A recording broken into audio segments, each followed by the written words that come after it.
राधे राधे। जय श्री कृष्णा। ओम श्री गणेशाय नमः। एक बार की बात है, एक गांव था जिनमें एक सेठ जी सेठानी के साथ और अपने बच्चों के साथ रहा करते थे। सेठ जी की गिनती बहुत बड़े व्यापारियों में की जाती थी और उनका व्यापार गांव के पास में ही एक शहर में था। सेठ जी गणेश भगवान जी की पूजा और श्रद्धा बड़े विश्वास के साथ किया करते थे, जिससे गणेश भगवान की कृपा सेठ जी के घर में अन्न धन के भंडार सदैव ही भरे रहा करते थे। उनके घर में और उनके जीवन में किसी प्रकार की कोई कमी नहीं थी। नित्य प्रतिदिन उनका यह नियम था कि वह रोज नदी पर स्नान करने जाते थे और वापस आकर गणेश भगवान जी का सच्चे हृदय से सेवा करते थे। पहले उन्हें भोग लगाते और फिर स्वयं भोजन करते थे। यह बात सेठानी को बिल्कुल भी अच्छी नहीं लगती थी, क्योंकि वह उनकी तरह धार्मिक नहीं थी। वह स्वभाव में इतना भी विश्वास नहीं रखती थी। एक बार सेठानी ने सोचा कि यह इतना गणेश जी को मनाते रहते हैं, गणेश जी की पूजा करते हैं, इससे होता क्या है, आज तो देखती हूँ कि वह गणेश जी की पूजा कैसे करेंगे। और फिर अगले दिन जब सेठ जी अपने नित्य नियम के अनुसार नदी पर स्नान करके गए तो सेठानी ने गणेश जी की मूर्ति को उठाकर कपड़े से ढककर बगीचे में गड्ढा खोदकर जमीन के अंदर दबा दिया, गाड़ दिया। उधर जब सेठ जी स्नान करके वापस आए तो उन्होंने देखा आज उनके मंदिर में गणेश जी की मूर्ति विराजित नहीं है। तब उन्होंने सेठानी से पूछा कि गणेश जी कहाँ गए। सेठानी ने कहा, मुझे नहीं पता। अब तो परेशान सेठ जी ने पूरे घर में हर कोने में गणेश भगवान की मूर्ति को बहुत ढूंढा, लेकिन उस दिन ना तो वे गणेश जी का पूजन कर पाए और ना ही वे भोग लगा पाए। इसीलिए गणेश जी के ना मिलने के कारण सेठ जी ने भी अन्न और जल का त्याग कर दिया और मन ही मन गणेश जी से प्रार्थना करने लगे, हे प्रभु, लगता है आप मुझसे रुष्ट होकर कहीं चले गए हो सकता है मुझसे ही आपकी सेवा पूजन में कोई कमी रह गई हो। आप अपनी कृपा दृष्टि मुझ पर बरसाइए प्रभु, और किसी भी तरह मुझे दर्शन दीजिए। जब तक आप दर्शन नहीं देते हो तब तक मैं अन्न जल का त्याग कर दूंगा। और उस पूरा दिन सेठ जी ने गणेश भगवान की ना मिलने पर अन्न और जल का परित्याग कर दिया। इस तरह पूरा दिन तो निकल गया, लेकिन रात में सेठ जी की भक्ति से प्रसन्न होकर गणेश भगवान ने उनके सपने में आकर उन्हें दर्शन दिए।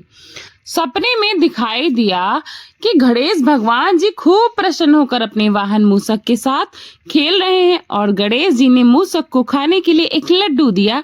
मूसक वह लड्डू लेकर बगीचे में चला गया और वहां पर जाकर एक कोने में जमीन खोदने लगा और उसने गणेश जी द्वारा दिया गया लड्डू वहीं गड्ढा खोदकर दबा दिया। अचानक सेठ जी की नींद खुल गई। सेठ जी अपने देखे गए स्वप्न के अनुसार बगीचे में गए और वहां जाकर गड्ढा खोदने लगे जहां की उन्होंने सपने में देखा था, और वहीं से उनको थोड़ी सी जमीन खोदने पर ही कपड़े में लिपटे हुए गणेश जी की मूर्ति मिल गई। सेठ जी ने गणेश जी की मूर्ति को गड्ढे से निकाला, उन्हें साफ करके स्नान करा के यथावत मंदिर में स्थापित करा और लिपट कर रोने लगे। फिर सेठानी से कड़क कर पूछा तो सेठानी ने उन्हें सारा वृत्तांत सच सच बता दिया। सारी बात जानकर अब तो सेठानी को भी बड़ा आश्चर्य हुआ। सेठानी मन ही मन श्रद्धा और विश्वास से गणेश जी की भक्त बन गई और पश्चाताप करने लगी और उसने सेठ जी से कहा कि मुझे माफ कर दीजिए, मुझसे बहुत भारी गलती हो गई है, मुझसे तो बड़ा अपराध हो गया है। अब हम दोनों पति पत्नी मिलकर प्रेम से भगवान गणेश जी की आराधना किया करेंगे और उनकी पूजा सेवा में कोई कमी नहीं रहने देंगे। यह सुनकर अब तो सेठ जी बड़े आनंदित हुए, क्योंकि उनकी पत्नी जो धार्मिक हो गई थी। अब दोनों पति पत्नी मिलकर गणेश भगवान जी को धन्यवाद दिए, उनकी पूजा की और उन्हें भोग लगाकर स्वयं भी प्रसाद ग्रहण किए। सभी प्रेम से बोलिए गणेश भगवान की जय। हे गणेश जी, जैसे आपने सेठ सेठानी पर अपनी कृपा की, वैसे ही इस कहानी को सुनने और हुंकार भरने वाले सभी भक्तों की मनोकामनाएं पूर्ण करना। एक बार एक नवविवाहित दंपत्ति था। एक दिन रविवार को वह अपनी पत्नी के साथ ले जाने के लिए अपनी ससुराल गया। शादी के बाद यह पहली बार था। ससुराल वालों ने उसका खूब आव भगत किया और उसके लिए तरह तरह के भोजन पकवान, अच्छे बिस्तर की व्यवस्था की। उसकी पत्नी की सहेलियों ने उसे मजाक भी किया, उनसे उनके मजाक और बातचीत का आनंद खूब लिया और अपनी पत्नी के छोटे भाई बहनों द्वारा की गई मेहमान नवाजी का आनंद लेते लेते वह बाहरी दुनिया को भूल सा गया। सोमवार मंगलवार उसने अन्य कार्यों में भी बिता दिया और बुधवार आज का दिन था। उसने अपनी सास से कहा, सासू माँ आज मुझे एक बहुत जरूरी काम है, सो आप अपनी बेटी को मेरे साथ तुरंत विदा कर दीजिए। तब सासू माँ ने कहा, लेकिन आज तो बुधवार है बेटा, बुधवार को कन्याओं को ससुराल भेजना शुभ नहीं होता है। ससुराल में बेटियों को भेजना इस दिन अशुभ माना जाता है, इसलिए आज मैं अपनी बेटी को नहीं भेज सकती। मुझे बुध की कोई परवाह नहीं है, वह मुझे कोई नुकसान नहीं पहुंचा सकता। बुधवार मेरे जैसे व्यापारियों के लिए बहुत अच्छा होता है। दामाद जी ने कड़क कर कहा, मुझे भी घर पर एक बहुत जरूरी काम है। सासू माँ ने और ससुर ने दामाद को बहुत समझाया, लेकिन दामाद अपनी जिद पर अड़े रहे और वो उसी दिन जाने की बात कहते रहे। ससुराल वालों ने उसका मिजाज भांप लिया और बात न बिगड़ने के लिए अपनी बेटी को उसके साथ भेजने के लिए मजबूर हो गए।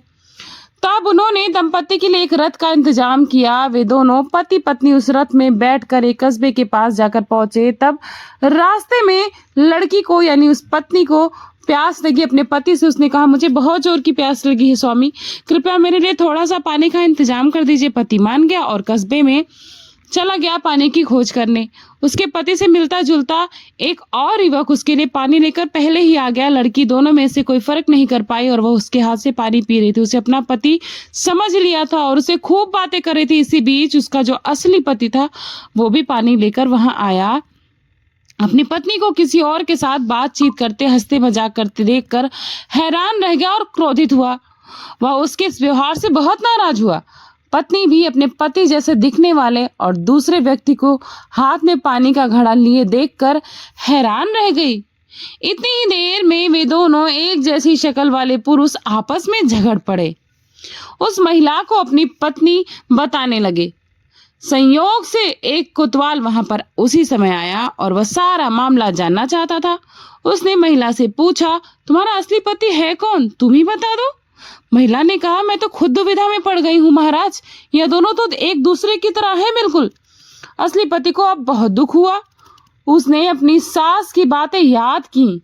कोतवाल उन्हें राजा के पास लेकर गया और सारी कहानी बता दी। सुनकर राजा ने अपने मंत्री को न्याय करने का आदेश दिया। मंत्री ने कोतवाल से कहा, शाम हो चुकी है, इन सबको अलग अलग कोठरियों में बंद कर दो, रात भर कड़ी निगरानी में रखो, मैं कल फैसला सुनाऊंगा। अब तो तीनों को अलग अलग कोठरियों में बंद कर दिया गया। रात का घना कोठर था। पहरेदार गहरी नींद में सो रहे थे। असली पति बहुत बेचैन था, उसे पछतावा हो रहा था। उसने बड़े जोर से कहा, मैं अहंकार और ससुराल वालों की अवज्ञा के कारण ही आज यह दुख भोग रहा हूँ। हे बुद्धदेव, मेरी मति को क्या हो गया था? हे भगवान, मुझे इस बार क्षमा कर दो। पहरेदार उसकी इस सारी बातों को सुन रहे थे। अगली सुबह मंत्री ने पहरेदारों को बुलवाया। पहरेदारों ने उन दोनों युवकों में से एक युवक के व्यवहार को समझ लिया, उसके बारे में बताया। मंत्री ने कहा, जिस व्यक्ति को रात भर बेचैनी रही वही इस महिला का असली पति है और उसकी पत्नी उसे सौंप दिया जाना चाहिए। वहीं दूसरा पुरुष जो रात भर चैन से सोता रहा वह असली पति हो ही नहीं सकता। अब इस प्रकार से उन दोनों पति पत्नी को कोठरी से बाहर निकालकर उन्हें सम्मान के साथ विदा कर दिया गया। पहरेदार जब दूसरे युवक के पास गए तो बाहर से ताला लगा होने के बावजूद उस कोठरी में भीतर से कोई नहीं था। उन्होंने यह बात जानकर बहुत हैरानी जताई और मंत्री को बताई। मंत्री यह जानकर हैरान रह गए कि कोठरी में बाहर से ताला लगा है, उसके बावजूद भी अंदर कैसे खाली हो गया, अंदर कोई नहीं था। तब वे वरिष्ठ मंत्री के पास गए और उन्हें सारी बातें बताई। वरिष्ठ मंत्री मुस्कुराए और बोले कि लापता कैदी बुद्धदेव जी हैं, बुधवार को शासन करते हैं ये। इस व्यक्ति ने बुद्ध के अधिकार को चुनौती दी थी। बुद्धदेव को बुरा लगा था, इसलिए उन्होंने सबक सिखाने के लिए उसके पति का वेश धारण कर लिया था। आज गुरुवार है, बृहस्पति गुरुवार को शासन करते हैं। बुध ठीक सूर्योदय के समय गायब हो गए, इसीलिए डरो मत, पहरेदारों की इसमें कोई गलती नहीं है। अब राजा अपने मंत्री के फैसले से प्रसन्न थे। उधर पति पत्नी दोनों घर पहुंचे और जाकर उन्होंने अपने प्रियजनों को पूरी बात बताई। तब से वे दोनों पति पत्नी परिवार सहित बुद्ध देव की पूजा अर्चना और व्रत करके कहानी का श्रवण करने लगे। आप सब भी प्रेम से बोलिए, बुद्ध देवता की जय, गणेश भगवान की जय। कथा आपको कैसी लगी कमेंट बॉक्स में जरूर बताइएगा और वीडियो में नए जुड़े हैं तो वीडियो को लाइक, चैनल को सब्सक्राइब करिएगा। जय गणेशाय नमः।